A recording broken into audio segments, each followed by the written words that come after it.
Bayangkan kamu sedang berdiri di kaki tembok besar Cina, salah satu keajaiban dunia yang membentang ribuan kilometer. Tapi hari ini, bukan tembok itu yang menjadi pusat perhatian dunia, melainkan sebuah struktur kuno misterius yang ditemukan terkubur tak jauh dari jalurnya.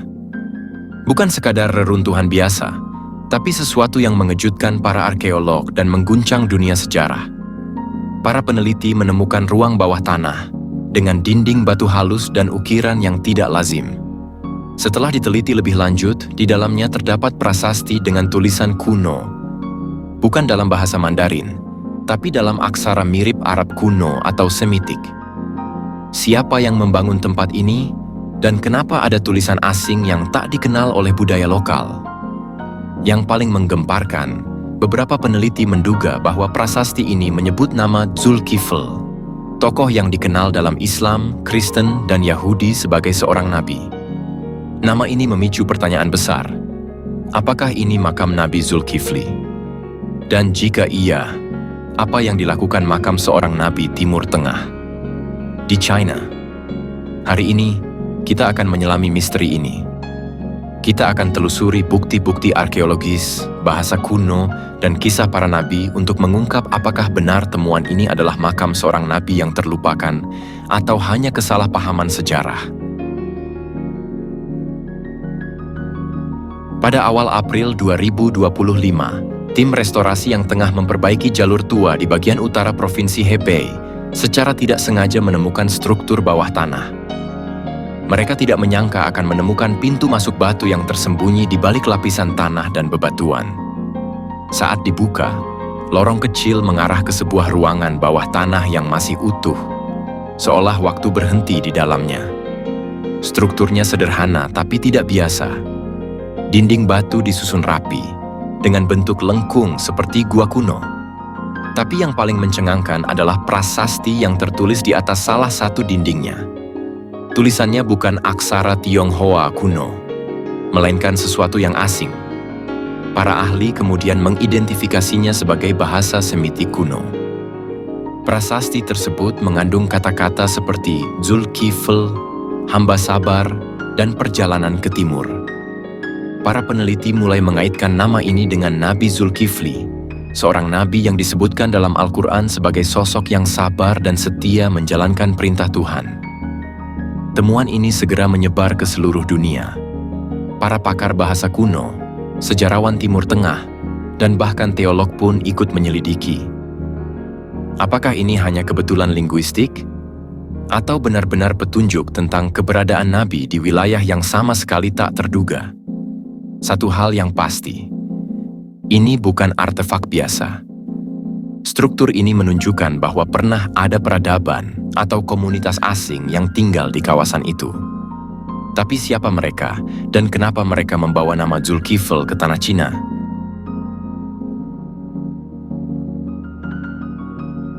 Dalam tradisi Islam, Nabi Zulkifli adalah seorang nabi yang dikenal karena kesabarannya dan dedikasinya. Namanya disebutkan dalam Al-Quran, berdampingan dengan nabi-nabi besar seperti Ismail dan Idris. Namun, tidak banyak yang diketahui tentang kehidupannya secara rinci. Dia adalah salah satu dari nabi yang misterius, dikenal, tapi tidak banyak diceritakan. Beberapa ulama meyakini bahwa Zulkifli adalah anak atau keturunan dari Nabi Ayub, dan bahwa ia tinggal di kawasan Syam, Suriah modern. Tapi ada pula riwayat yang menyebut bahwa ia melakukan perjalanan jauh, mungkin bahkan hingga ke timur. Nama Zulkifli sendiri diyakini berasal dari kata Dulkifl, yang berarti pemilik tanggung jawab. Dalam tradisi Yahudi dan Kristen, ada tokoh bernama Ezekiel yang diyakini memiliki kemiripan karakter dengan Zulkifli. Dan menariknya, makam yang diduga milik Ezekiel berada di Irak. Tapi jika benar makam yang ditemukan di Cina ini adalah milik Zulkifli, maka ada kemungkinan dia melakukan perjalanan yang tidak tercatat dalam sejarah resmi. Beberapa teks Sufi kuno bahkan menyebutkan bahwa Zulkifli mengembara jauh untuk menyebarkan hikmah dan ajaran Tuhan.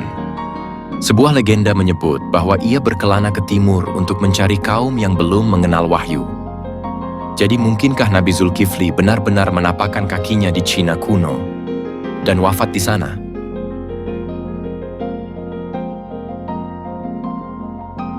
Prasasti yang ditemukan di lokasi tersebut menggunakan abjad yang mirip dengan aksara Aram dan Arab kuno.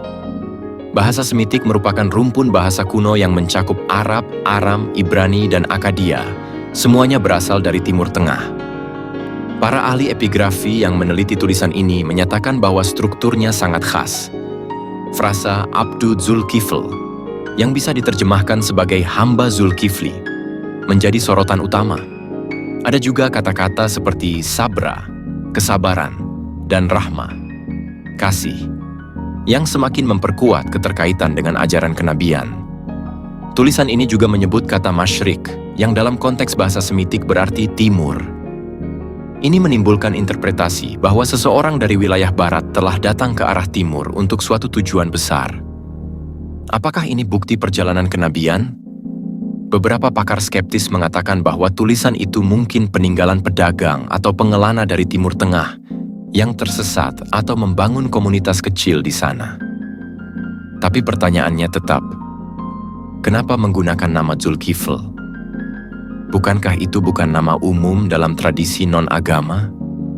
Kita berhadapan bukan hanya dengan tulisan kuno, tapi dengan sinyal misterius dari masa lalu yang menantang batas-batas sejarah yang kita kenal. Dalam sejarah Islam awal, memang tidak banyak catatan tentang nabi yang melakukan perjalanan sejauh Asia Timur. Tapi itu tidak berarti hal itu tidak mungkin terjadi. Banyak hal yang tidak dicatat sejarah karena hilangnya manuskrip, penjajahan, atau kesengajaan penghapusan. Beberapa teks kuno dari Persia dan India menyebut adanya pengembara suci dari barat yang menyebarkan hikmah di wilayah timur. Sosok ini digambarkan sebagai bijak, pendiam, dan penuh sabar, karakter yang sangat mirip dengan Zulkifli. Teori lain mengatakan bahwa pengaruh budaya Semitik sudah masuk ke Asia Timur jauh sebelum kedatangan Islam di Cina abad ke-7 Masehi. Ini bisa melalui jalur sutra, yang menjadi jalur perdagangan dan pertukaran budaya besar antara Barat dan Timur. Jika benar Nabi Zulkifli pernah menempuh jalur ini, maka makam di dekat tembok Cina bukanlah keanehan, melainkan bukti perjalanan spiritual yang selama ini terhapus dari buku-buku sejarah. Dan jika itu benar, maka dunia harus menulis ulang bagian penting dari sejarah kenabian.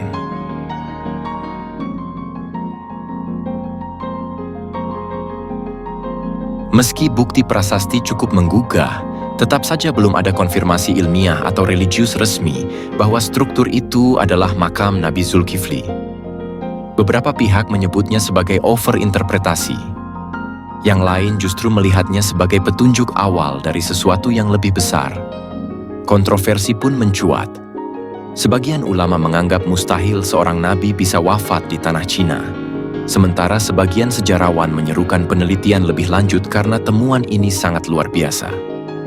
Bahkan, ada yang berspekulasi bahwa ini adalah tempat peristirahatan seorang wali atau pengikut Nabi yang mengadopsi nama Zulkifl sebagai bentuk penghormatan. Pemerintah Cina sendiri belum mengeluarkan pernyataan resmi, dan area penemuan kini dijaga ketat. Para arkeolog internasional dikabarkan akan diundang untuk menyelidiki lebih dalam. Di sisi lain, netizen, peneliti amatir, dan peminat sejarah spiritual terus berspekulasi. Video dan foto-foto ukiran kuno mulai viral, menimbulkan keingintahuan global tentang kebenaran di balik situs tersebut. Apakah ini hanya sisa-sisa komunitas pengelana kuno, atau benar-benar makam nabi yang terlupakan? Misteri ini masih belum terjawab.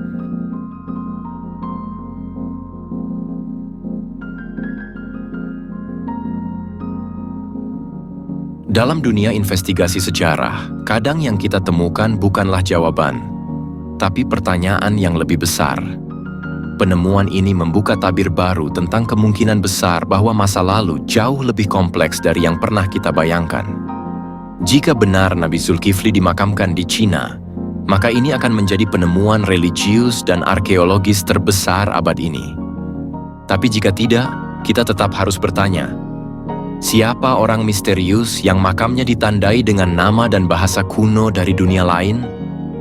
Apapun kebenarannya, satu hal jelas, sejarah masih menyimpan banyak rahasia. Dan seperti detektif, kita harus terus menggali, mempertanyakan, dan menyatukan potongan-potongan yang tersebar. Dan mungkin Di balik reruntuhan dan tulisan kuno itu, kita akan menemukan bukan hanya kisah seorang nabi, tapi jejak kemanusiaan yang telah lama hilang.